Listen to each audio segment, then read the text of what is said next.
Thank y'all so much for tuning in to episode 10 of ArkanSanity. This is going to be a great episode. We're going to go into some Bryceonomics, the fake news, the words of wisdom of the week, all of this stuff, okay? And of course, some world news. First, I want to tell y'all what I've been doing. It took me a little bit longer to get the podcast out this week. Actually took about a week and a half to get this one out.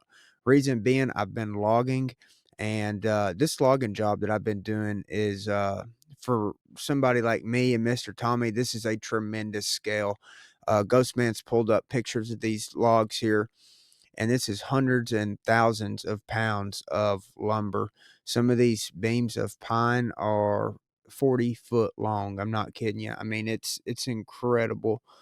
And there's my pickup truck. That's one truck that I was using to move these logs. Actually, the 7.3. It was overloaded. I barely made it home with these logs in that 7.3. I've also got a dump truck that I can pull the logs with. The dump truck pulls more than 3 times what that pickup truck will pull, but we've loaded up the dump truck. We've loaded up the pickup truck. We got every truck and every driver, every man, woman, and child that could operate equipment within the area to help us. And thank God this logging job is done. I mean, it was miserable type of work, to be honest. And guess what? I've started another logging job. I, I don't care.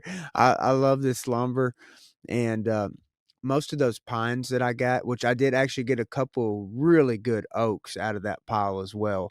But most of those pines that I built or that I got, I'm going to build structures with and make beams out of the pines. I'm not interested in making boards.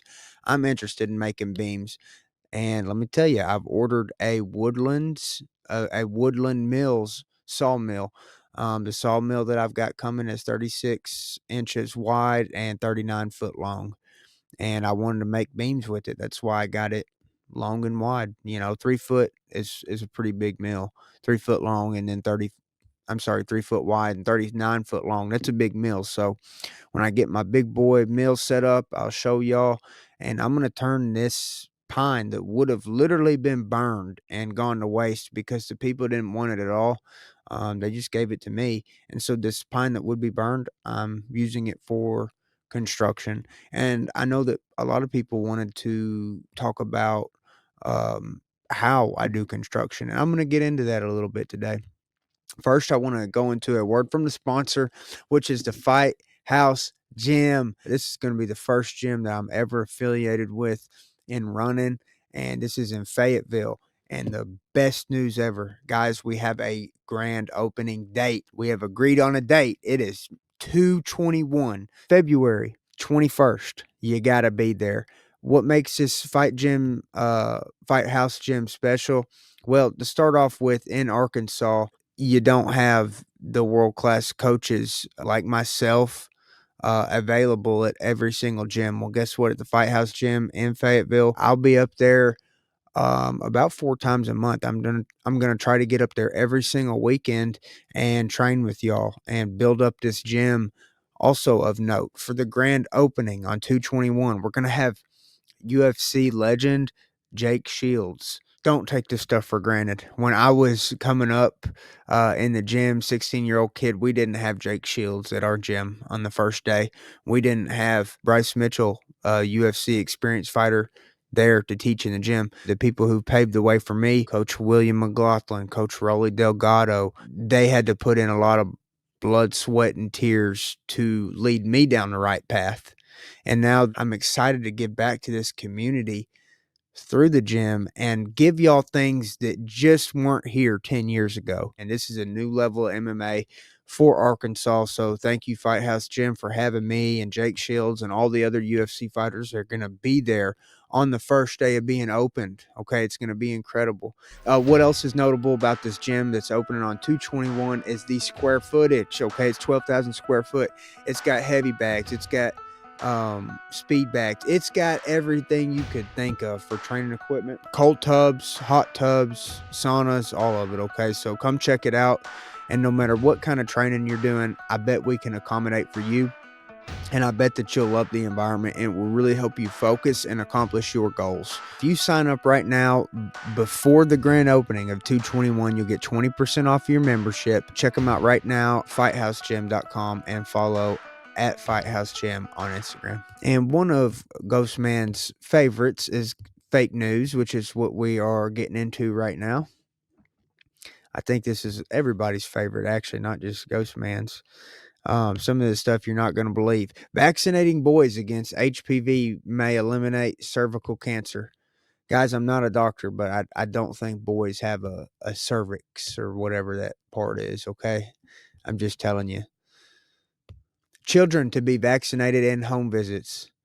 Yeah, good luck when you come out here to my house. See what happens. The UK plans mandatory digital ID for newborns. Parents who refuse face jail and child seizure. Yeah, this guy's like, hey, I'm doing the mark of the beast right here, you know? He's not ashamed. No shame in his game. In the UK, 3 British men who protested because a young girl was raped by an illegal immigrant have been jailed for a longer period than the illegal migrant rapist. Guys, I don't have to say anything. I mean, just read that and understand that that is a true story, and it's perplexing to say the least. The man leading the fight to make all bathrooms gender neutral is a convicted child molester. I'm not surprised. Zohran Mahmadini's new New York tenant advocate called to seize private property, blasted home ownerships as white supremacy. Yeah, I'm a white supremacist because I own a farm. Ain't that something? Hey, this is Bryceonomics in action right here. Look at this 1973 Chrysler. Totals a modern car in a viral crash. So the car crinkles like a can of Coke. And look at the Chrysler, you know, totally unscratched. Told you so. So cognitive electromagnetic warfare is now a budget line item, and the public deserves honesty. I mean, they're seriously using electromagnetic warfare. I mean, it's a fact. This is not a theory no more. I'm just telling you, they're microwaving people. Get your popcorn. Wait, you are the popcorn.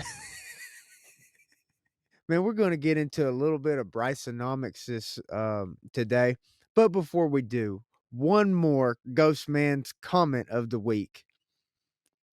And this comment of the week is by Wannabe Woodworker 9705.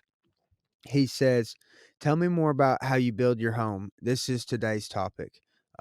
So don't worry, my brother. We are getting into that. I'm just going to show you pictures and just give you kind of rough ideas. I'm not going to go into every little bitty detail, but I'll give you rough ideas.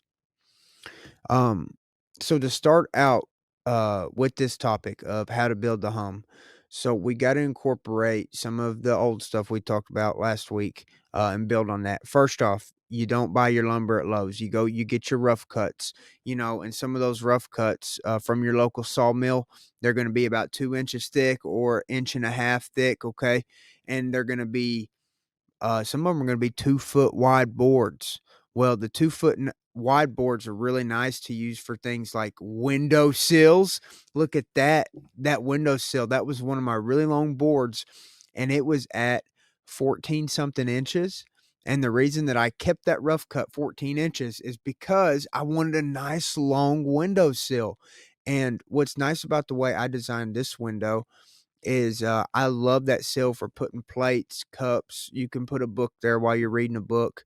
But personally, my favorite part, the most intricate part, I think, about the home for framing it, in my opinion, was the windows. I asked somebody to frame my windows for me, and they are going to be well over $1,000 a piece to find somebody to install, to frame and install your windows for you and seal them up.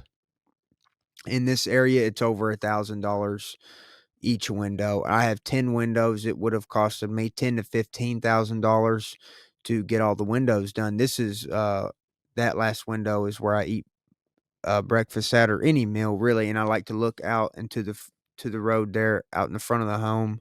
While I'm eating, I like to look out that window.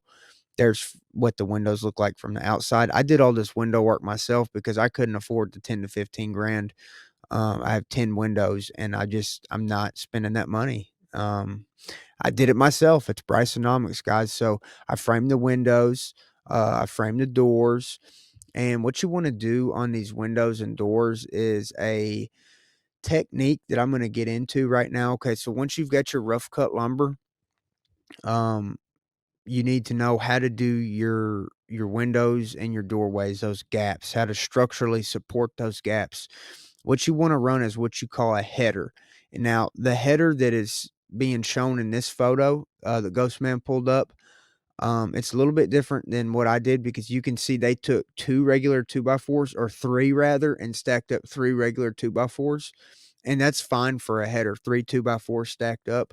Um, I actually did 2x12s. So I did two 2x12s uh together like that over my windows. You wouldn't believe how sturdy my windows and my doorways are. There's a good chance that my windows and doorways are actually the strongest points, whereas the walls might be a little bit structurally weaker than the windows and doorways. I really beefed up my windows and doorways. I made sure by doubling up my headers that there's no way that my windows are my weak points. They might be my weaknesses as far as insulation is concerned, because there will always be an insulation weakness in these areas. The windows get colder than the walls do. You know what I mean? If the walls are well insulated. So that's one thing. But structurally, my windows and doorways are very sound. I double up all boards. My headers, if it says use three 2x4s, I use two 2x12s. Okay. And I turn them upright. They're not boards like this, they're turned up this a ways. Okay. So that's how I'm getting long arches, long spans, and structurally sound arches and spans. Okay. Also too, in that picture that Ghostman pulled up of the technical, how to run your windows there, you've got your header. Okay. That's the number one thing a window and a door needs, if you don't know, is a header. And you put a king jack under both sides. I'm sorry, a king stud under both sides of that header. It's a stud going directly to the ground. So you've got your header, which is actually, I turn them this a ways, and then you've got your king stud underneath it, holding it upright. Okay, on both sides, the left and right side, you'll need a king stud. Then you put your jack stud up inside of that, which doesn't go all the way to the ground typically. It'll go to another short little stud that's underneath your windowsill. Okay, so the jack stud, the king stud will go all the way from the top to the bottom of the window to the floor.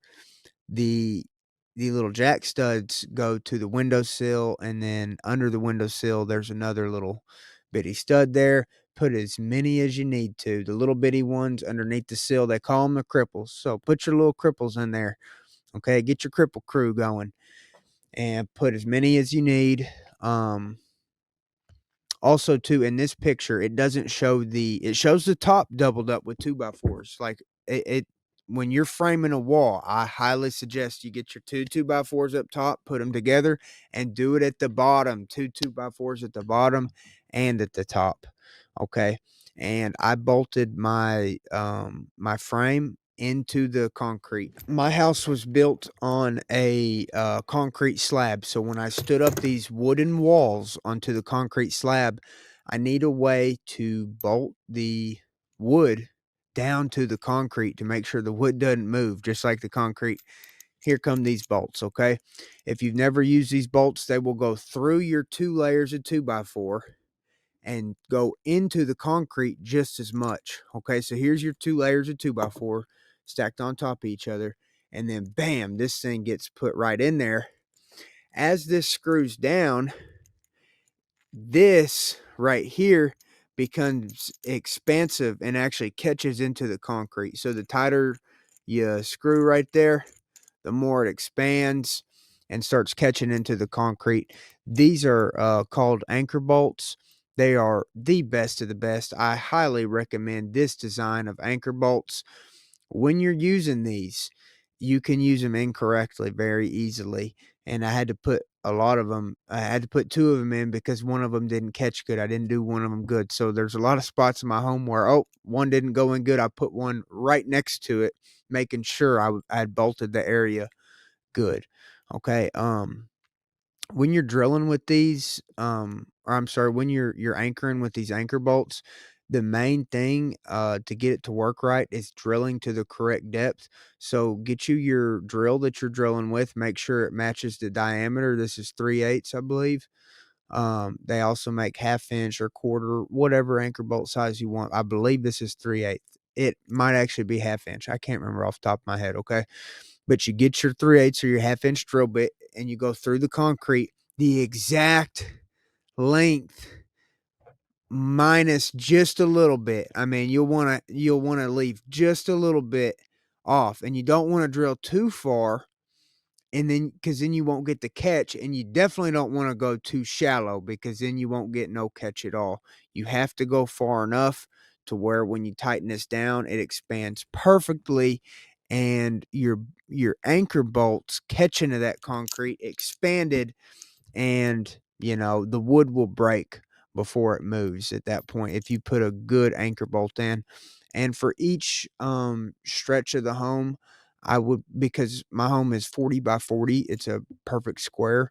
For each stretch of 40, I'd say I've got one of these every 10 feet, so I've got more than what I need of these probably, but I wanted to make sure that if anything, the home was extra solid. So I've probably used upwards of 40 of these.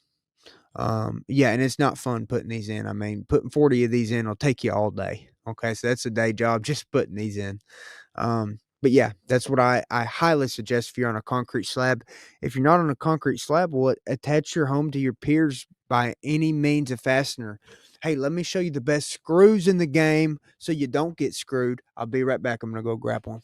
A lot of people, when they're framing a home, will use nail guns. I'm totally against it because I'm a screw guy. Okay, I use these screws and only these screws right here. See the hex head? That's right. I don't have time for those little Phillips head screws, okay? Those are for drywall or building a chicken coop out of some really crappy plywood. When you're building your home in nice lumber, working with oak and ash, hardwood, you're going to want these screws right here, okay? I do not mess around with any other screws. These are the screws. Get the good screws. Don't be using the nail guns. The thing with the nail gun, yeah, it's fast, but dude, nothing holds like a screw. And a box of those screws, the one I just showed you, they're going to be $400 for a box of a couple hundred of them. Pay the $400, guys. I'm telling you, they're that much better than nails. If I was commercially building other people's homes that I had no attachment to at all, the home, I didn't own the homes, didn't have to maintain the homes or anything to do with the homes. Didn't have to live in the homes. Yeah, I'd use a nail gun. It is quick. Or I'm sorry. Okay, you shoot the nails in. I'd rather have a home that is screwed together.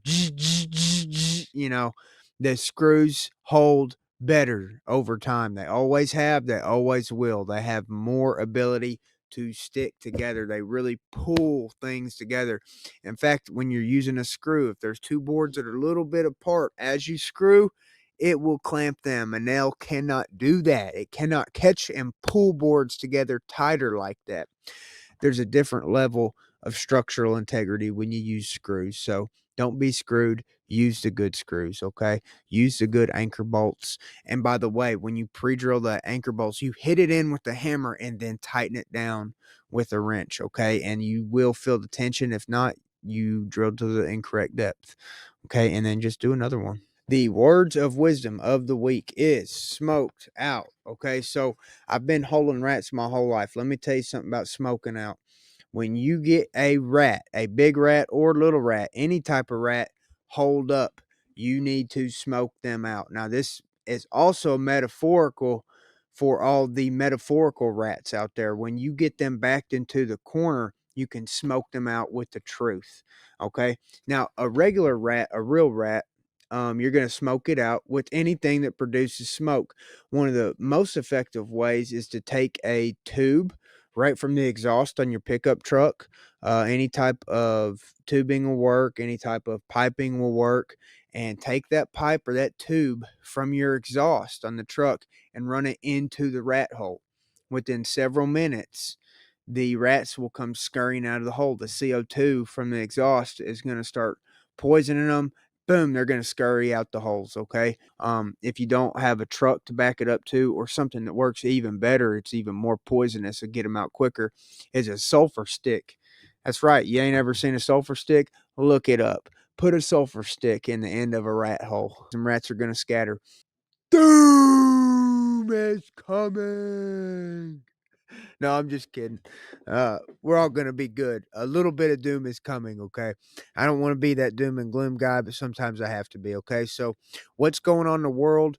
Um, we're starting to see things like Revelation 13 and 18 be prepared to be unfolded. So, as I talk about Revelation, okay, I'm specifically going to talk about 13 and 18 today, and why those two chapters specifically um, really relate to us and to how we are living this stuff out, guys. And I want you to be aware of that as a Christian. And if you're not a Christian, I want you to look at it and say, wow, that makes a lot of sense. I want to read more of their book. The book's called the Bible. Okay. Read Revelation, that chapter, and you're going to see what's going on in the world. Okay. Um, for example, just this one quote from Revelation 18, real quick. Here it is. Revelation 18:17. For in 1 hour such great wealth has been laid waste. Whew, in 1 hour. Okay. That's what we're seeing. We're seeing very quickly, and 1 hour is generally used as a exaggerating point here. Okay, it might actually be more than an hour, but the point is very quickly such great wealth will be spoiled. Okay, it's talking about our country in that verse. Let me talk to you now about a couple things going on here domestically and abroad, internationally, that relate to Revelation 13 and Revelation 18. Okay. You're going to see by the end of all this world news how I'm tying this back to scripture and telling you that this scripture is predicting things like these. Okay. Um, so as the system feels threatened by more people becoming aware of it, what system am I talking about? First off, the beast system. The beast system is this economic and political system that has all of us enslaved. And as more and more people realize that we are literally the slaves of these billionaires that do not do any work at all, ever, never have. They never fight in any wars. They hire other people to fight their wars for them. They hire other people to get their food and do everything they need. Okay. They don't ever work like we do. Um, these billionaires are going to be threatened as we realize that they are enslaving us. Okay.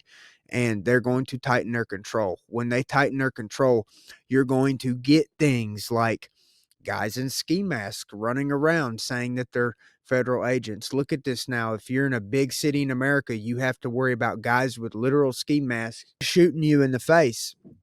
There was a woman named Renee Good. She was shot in the face. Multiple times she was shot and she was killed. And in my personal belief, she didn't threaten an officer. She was trying to drive away from an officer at very slow speeds, and a cruel officer who doesn't care about human life shot her in the face. And these things are going to happen as Revelation 13 and Revelation 18 unfold right before our eyes. Okay, so these things are predicted in the Bible. These big events, social uprisings and countries collapsing, these are predicted in the Bible. Okay, I want to get into that. Um, expect more martial law and civil unrest. Okay, as the end gets closer and closer. And when I say the end, I really mean the end of evil, because I'm going to tell you what happens to all these evil people at the end of the Bible. Okay. They all get casted into the lake of fire. Evil is destroyed, and Jesus comes back to rule with peace for basically an eternity. Um, with what's going on in Venezuela. Okay. First off, if you don't know, Maduro has been captured. Okay. Um, so the United States has now overthrown another foreign government, which I'm basically never in favor of because we need to overthrow our own government first. Our government is every single one of them sitting down as pedophiles, except Thomas Massey and Rand Paul. Every single other one of them is compromised pedophiles. And so now you have these pedophiles launching military attacks on people like Venezuela. Now, in this news, it can be looked at as a great thing because apparently Maduro was a really bad guy. A lot of people have said that he was mass murdering his own people. But in my opinion, honestly, so was Donald Trump. Look at Renee Good. She was just shot in the face. So, just a week ago. So, if you ask me, Trump is killing people too. Now, all the people who love Trump, they will say, oh, but Trump's not killing them. That's just ICE. And those people deserve to be killed by ICE. Well, don't be a hypocrite. If you're going to say Trump's not killing people, then you ought to say, oh, well, Moderno's not killing people either. It's his evil ICE agents or whatever. Maybe they're not. Maybe you don't even think the Maduro's guard is evil. Maybe uh, you liked Maduro's personal military that's been killing his own people. I don't know what your views are. I don't care. You can leave them in the comments, and maybe I'll get a little bit of education out of it. But whether or not Maduro was a good guy or not, I believe that U.S. intervention is unjustified because it has to be a congressional act, and there was no voting done by Congress. It was just one madman just said, hey, I'm going into this country and I'm taking this bad guy. We didn't prove if he was bad, and I think the actual bad guy was the guy calling the shots on the whole operation. That's right. I do believe Donald Trump has turned evil on us. And even worse with this Venezuela thing, what's going to happen now is we're going to take all their oil. And I don't really believe that that is the right thing to do. I think it's going to actually hurt us more because more countries are going to hate us, hate America by doing this. So here it is right here. Trump says Venezuela is turning over up to 50 million barrels of U.S. oil. Well, it's U.S. oil. It's theirs, but we're taking it. So we're going to go over to this country, jack their leader in the middle of the night, take him up, take him hostage, kill 40 plus of his guards and probably around 40 civilians. Yeah, like 80 people died in that incident, by the way. So it's not just like, oh, you click a button and you get Maduro for free. No, 80 plus people were killed. 100 plus people were killed. Okay. The body count's not exact, but at least around 100 people are dead. Some of these people that we killed when we went over there and took Maduro were grandmas. Yeah, that's right. A grandma got killed because Donald Trump, without any congressional approval, wanted to go over to Venezuela and capture what he thought is a bad guy. My point is that whether Maduro was bad or not, we know there's way worse people here. Maduro at least wasn't on the Epstein list. He wasn't molesting children. So yeah, if he did some political corruption, that's one thing. He didn't molest children. I want to kill the child molesters. And Donald Trump doesn't want to do that. I think he's actually compromised and in servant to some of these child molesters. That's my point. Not that Venezuela did or didn't need Maduro out of there. I don't know anything about Maduro, and I honestly don't really trust any sources of information in regards to Maduro. But whether he was good or bad, at this point, it doesn't matter. What matters is that there is a congressional approval system that Donald Trump bypassed, and he let his personal vendettas um, act on a global scale here and take out a whole country, and now their oil is going to the United States, and he wants to do that with Greenland next. So Venezuela, not stopping. We're going to Greenland now. And guys, remember, there will be wars and there will be rumors of wars. We are living out Revelation, okay? These are the rumors of wars and the wars that were spoken of by Jesus himself, okay? As the United States looks to expand, it wants to enter this new world order where one government controls the entire globe. And so let's just say Donald Trump gets Greenland, he's not going to stop there. He's going to take Canada. He's going to take Mexico. He's going to take all these places. And guess what? I'm not fighting for them, okay? I'm going to sit right here in this garage, stock up on firewood, food, ammo, and water, because I know eventually that imperialistic society matched with domestic problems will always collapse. If the United States was actually strong at home, it could afford to expand. We can't. We're going to collapse. And the more we expand our military, the weaker we are, and our country is eventually going to be destroyed militarily. I 100% promise you that. It is in Revelation. I am speaking the word of God. It's Revelation 18. You can read it. We're going to read it today, and I'm going to make sure that my audience leaves assured, knowing that I'm confidently preaching the destruction of America, and we are watching it unfold by these imperialistic military actions. Okay, so at first, when Revelation describes everything, it doesn't quite describe um, chaos. It describes a control system being implemented. Now, through chaos, this controlled system is destroyed. But remember, for all of the things in Revelation to take place, there has to be a control system. This control system is what I'm referring to as the beast system. The beast system is an economic system, a political system, and a religious system. Okay, it's all tied into one. Okay, and to be under this beast system, you cannot be a Christian.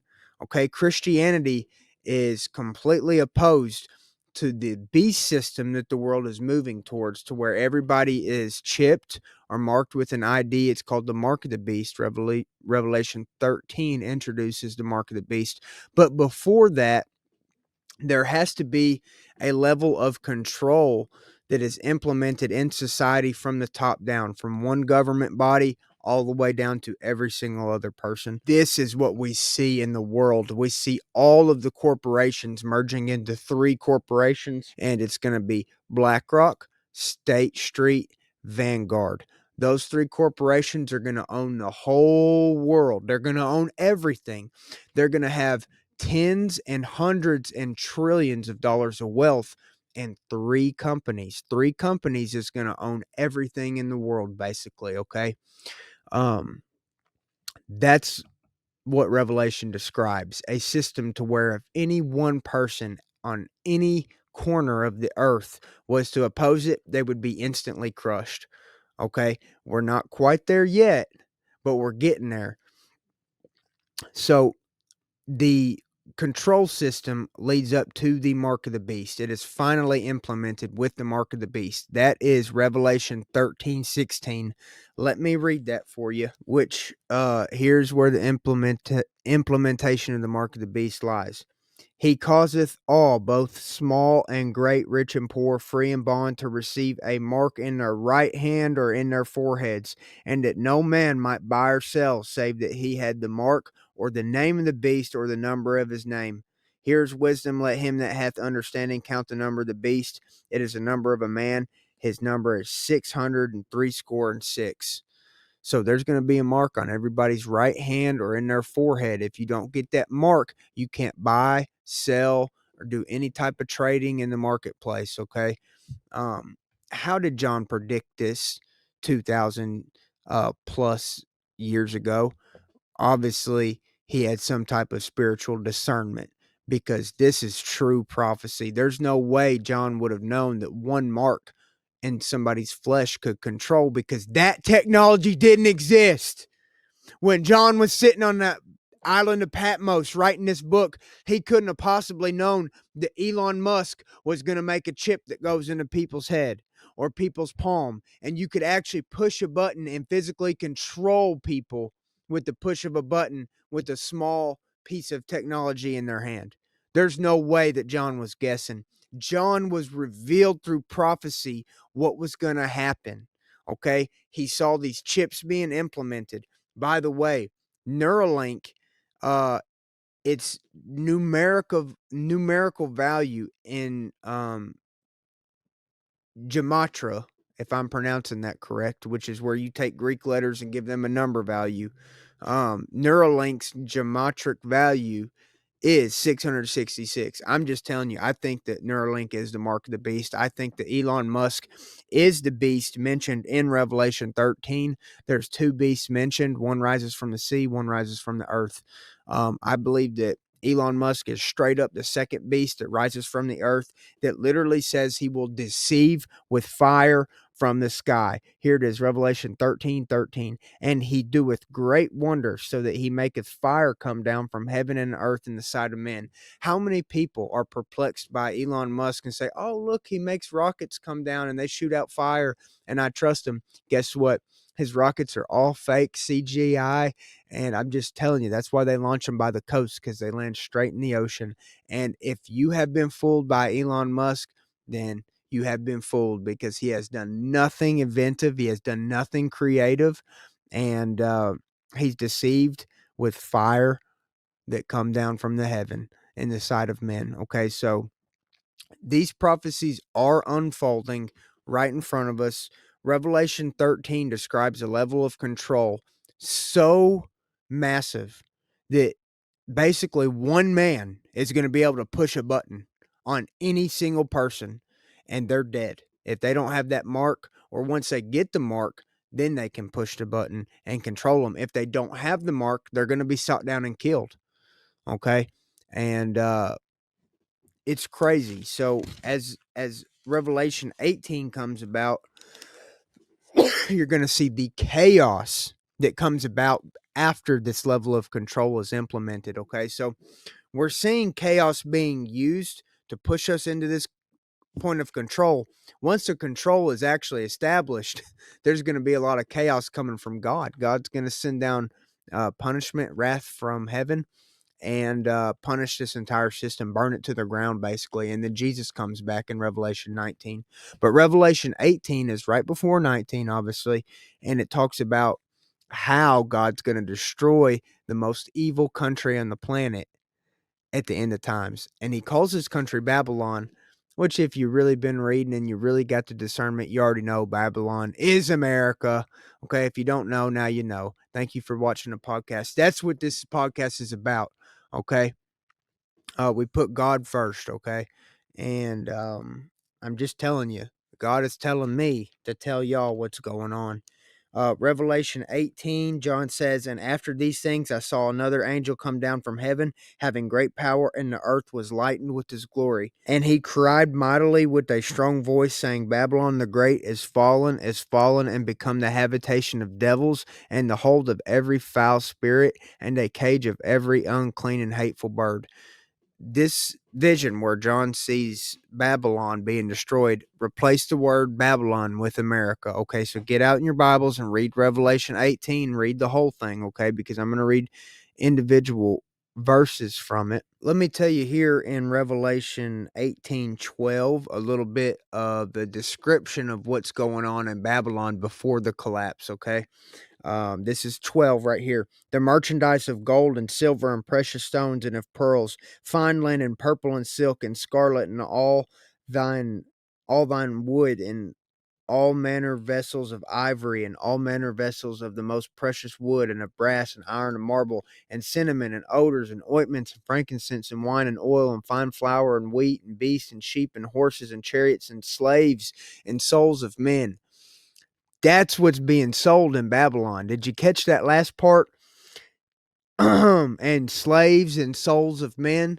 What's been going on Epstein's Island? They've been making sex slaves with the souls of our children. That's right. And that was predicted in Revelation 18:13. I want you to read that. The last word. The souls of men have been on the marketplace with the likes of pearls, gold, and silver. Our country, America, fits the description of Revelation 18, Babylon, perfectly. We've been selling everything from gold and silver and silk to souls of men. Okay. And the merchants of these things, which were made rich by her, this is 15, shall stand afar off for the fear of her torment, weeping and wailing, saying, Alas, alas, the great city that was clothed in fine linen and purple and scarlet and decked with gold and precious stones and pearls. For in 1 hour so great riches has come to naught, Every shipmaster and all the company and ships, sailors, and as many trade by sea stood afar off and cried when they saw the smoke of her burning, saying, what city is likened to this great city? So in Revelation 18, a great naval country, a great nation with a navy, is described burning, all the ships burning. Guys, what country do you think that is? What country do you think the world has drank her wine? It's talking about America. All of our ships are going to burn, our markets are going to collapse, and all of this stuff is going to happen after the mark of the beast. Okay. Um, so just be prepared for that. Don't be too attached to this country, because the red, white, and blue is not going to save you. They're just going to come tax you. The red, white, and blue does not care about you or your family or your feelings. The only thing the red, white, and blue wants to do is tax and rape and kill you. And the government hates you. And this type of description is given in Revelation 18 by saying the souls of men were sold in that great nation before that nation came in and burned to the ground. Okay. Revelation 13:18 calls for wisdom in these times. Okay. So when the mark of the beast is being implemented, you have to have wisdom and discernment to see what's going on so that you don't take that mark, and that you know when destruction is coming to your nation. And right now, guys, I have enough wisdom and enough discernment to tell you America is on a bad path. We are being led to slaughter by bloodthirsty pedophiles. And there's not another way to word it, guys. These are the worst of the worst criminals that have ever existed on the planet, and they're ruling our country. Our country will be destroyed, and it will be soon. And I want y'all to be ready for that, okay? So that's what this podcast is about preparing the audience for what's coming, and everybody getting closer to God through this podcast, okay? And I want y'all to really read Revelation 13 and especially 18. And then you're going to see how serious this stuff. And in Revelation 18, one theme that is repeated several times: in an hour, the great nation will burn. And it's not talking about a city, it's talking about a whole nation will be burned in an hour. So remember, when you're reading Revelation 18, we don't know when it's going to be, but it's going to be like that. Everything's going to be, the rug is going to be pulled out from under our feet. Okay. And I do believe that Babylon is America out of chapter 18. Please read it yourself. I've given you some of the verses there. It has to obviously be a naval superhouse, naval powerhouse, and that's what America is. And only does America fit the description given in Revelation 18. And, you know, 50 years ago, these prophecies couldn't happen because the technology didn't exist. There literally was not a technology for the mark of the beast to exist. Now that we have these computer chips with all this processing power in such a small little area, guys, all of these things are going to work together to control you. The digital ID, the social credit scores, the Neuralink, and the vaccines. This technology is here to kill, enslave, and imprison you. And all of it's going to be used. And this is the technology that Revelation literally describes. Okay. Because Revelation cannot unfold without this level of control. And this level of control, we're talking billions of people. It requires technology. Okay. So this technology is going to keep getting more and more and more and more until there is no freedom. Okay. And people like me will be long dead and gone by the time that Revelation 18 unfolds, most likely. I'll probably die around Revelation 14 or 15, somewhere in there. If you don't take the mark of the beast, they start cutting your head off eventually. That's probably when I'm a goner. I'd like to see how many people I could take with me. So remember, as these controls get tighter and tighter and they tell you what you can and can't say and do and think, Christians have to be targeted. Okay. These levels of control cannot exist with Christian communities being independent and strong and making their own decisions. Okay. Because a real Christian won't take the mark of the beast. So Christians have to be targeted for these things to happen. Okay, so remember, we're going to be persecuted. Be prepared to suffer and die. And I'm not joking. Okay, be prepared because I'm going to suffer and die with you. I'm here and I'm going to enjoy every bit of it. Remember, the suffering, that is our badges of honor when we enter into heaven. God will say, hey, for my name you suffered, and now for my name you will be rewarded. John 15:18. If the world hates you, keep in mind it hated me first. Jesus said that. Paul said in Romans 12:2, do not conform to the pattern of this world. Christians cannot conform. You're not a real Christian if you do what the world tells you to do. Don't take the mark. Don't worship these politicians. You worship God, Jesus Christ, Lord and Savior. Do not conform. That is what Paul said. He literally based a whole sermon off of do not do what the world tells you to do. Okay. Also, John said in Revelation 13:10, this calls for patience, endurance, and faithfulness on the part of God's people. So John wanted to remind us in the middle of all this control and implementation of all this evil, we have to have wisdom, patience, and endurance and faithfulness. Okay. It's going to take extra, extra work, deliberate extra work for the Christians, okay, to not crumble during this time. And the Bible says 365 times, fear not. That's literally one time for every calendar day in the year. Okay, so literally in the Bible, it's kind of ironic that it says fear not 365 times. That's God telling us every single day, do not fear.